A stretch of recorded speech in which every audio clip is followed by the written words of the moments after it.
नमस्कार, India news in खबर में आपका स्वागत है। मैं विद्याशंकर तिवारी हूँ।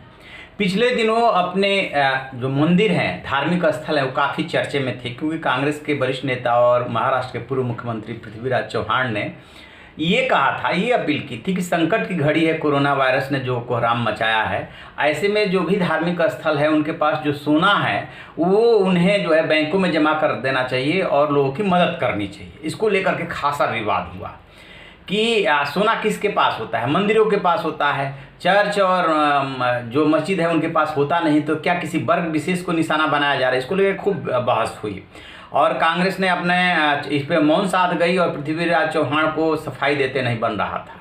बहरहाल अभी हम उस डिस्प्यूट की बात नहीं कर रहे हैं, बात ये कर रहे हैं कि जो कुछ भी हम सोचते हैं या कहते हैं उसके तह में नहीं जाते हैं। हकीकत यह है कि किस कोरोना वायरस के संकट ने जितने भी धार्मिक स्थल हैं, खास तौर से मंदिर जो चढ़ावे पर डिपेंडेंट हैं, वो खुद संकट में आ गए हैं। जिस तिरुपति बालाजी मंदिर को लेकर के बात की जा रही थी, जहां 13,000 कर्मचारी हैं, वो सबसे रिचेस्ट माना जाता है, वहाँ पे भी दिक्कत हो रही है। और केरल के जो 2 मंदिर है जो चर्चे में रहे हैं, पद्मनाभ स्वामी मंदिर और सबरीमाला, वहाँ की स्थिति सुनेंगे तो आप चौंक जाएंगे। पद्मनाभ स्वामी मंदिर वही है जहाँ पे भगवान विष्णु शयन अवस्था में हैं और सुप्रीम कोर्ट के आदेश पे इसके तहखानों की खोलने की कोशिश की गई थी, वो आज तक अभी भी रहस्य बना हुआ है। तिरुवनंतपुरम में है, यहाँ पे 8 से 10 हज़ार रोज जो है श्रद्धालु आते थे, अब उनका आना बंद हो गया है। जो लाखों करोड़ों में चढ़ावा आता था वो आना बंद हो गया है। अब 10, 20, 50 हज़ार रुपये ऑनलाइन जो कुछ थोड़ा बहुत चढ़ावा आ गया वो आ गया।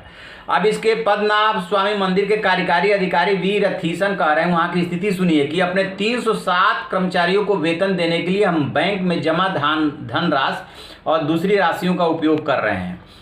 मंदिर के खर्चे को ध्यान में रखते हुए मैं खुद अपनी सैलरी 30% कम ले रहा हूँ। भारत का सबसे ये धनी मंदिर माना जाता है, one of the most richest कह सकते हैं।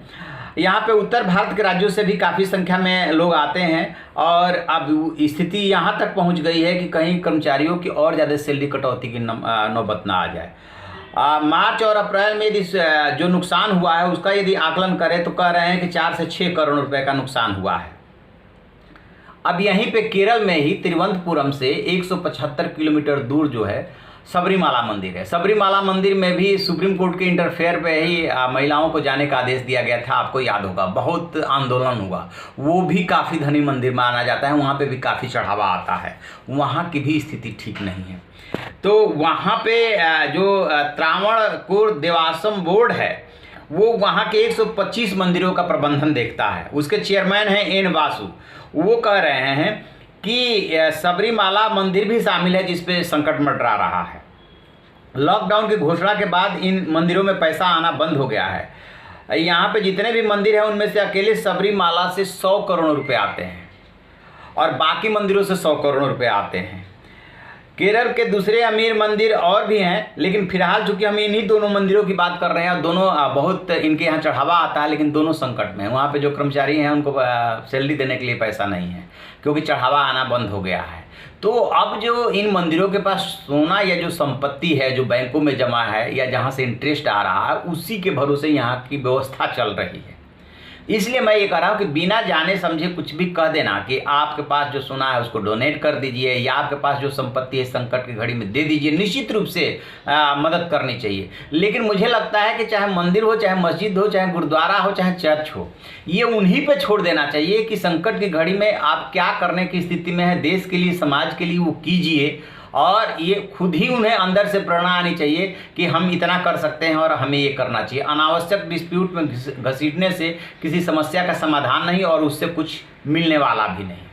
तो आप ऐसी खबरों के लिए देखते रहिए हमारा डिजिटल चैनल इन खबर। Thank you. इन खबर चैनल को सब्सक्राइब करें और बेल आइकन दबाना ना भूलें।